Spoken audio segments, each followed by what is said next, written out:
Friends, நன்றி நன்றி நன்றி நன்றி. அவ்வளோ பேர் அவ்வளோ கமெண்ட்ஸ் போடுறீங்கப்பா. உங்கள் கமெண்ட்ஸ்க்கெல்லாம் என்னால் பதில் சொல்லவே முடியல.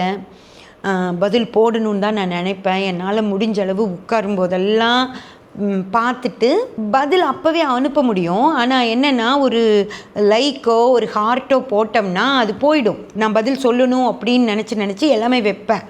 ஆனால் அதுக்கப்புறம் அது பதில் சொல்ல முடியாமல் அடுத்தடுத்த கமெண்ட்ஸ் வந்து அப்படியே நிறைய போயிடுறதுனால பதில் சொல்ல முடியல. மன்னிச்சிருங்க, என்னால் உங்களுக்கு பதில் போட முடியாததுக்கு. இதுக்கு கோவிச்சிட்டு அம்மா நம்மளுக்கு பதில் போடல, அதனால் நம்ம அனுப்ப வேண்டாம், கமெண்ட் போட வேண்டாம்னு நினச்சிடாதீங்க. நான் வேணும்னு செய்யலை. நீங்கள் நிறையா பேர் கமெண்ட் போட்டுறீங்க, நான் ஒரு ஆள் இல்லையா, அதனால் எனக்கு பதில் போட முடியல. கண்டிப்பாக எல்லோரும் போடுவீங்க.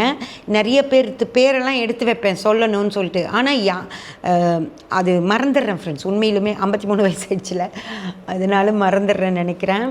மறந்துடுது. ஆனாலும் எல்லா சகோதரிகளுக்கும் மிக மிக மிக நன்றி.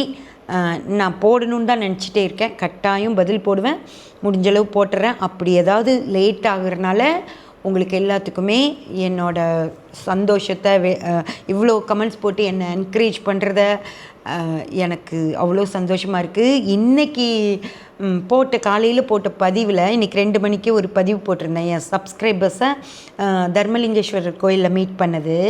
அதுக்கு கூட ஒரு பொண்ணு, அதில் வந்தவங்க அவங்க பேர் குமுதான்னு சொன்னாங்க, அந்த மேடமை. அதுக்கும் குமுதா மேடத்துக்கு நன்றி, மேடமை பற்றி சொன்னதுக்குன்னு போட்டிருந்தாங்க. எனக்கு அவ்வளோ சந்தோஷமாக இருந்தது. எனக்காக இவ்வளோ நீங்கள் என்ன சொல்கிறேன்னு எனக்கு சத்தியமாக தெரியல. எங்கேருந்து இவ்வளோ அன்பை எனக்கு கொட்டி கொட்டி கொடுக்குறீங்கன்னு எனக்கு தெரில.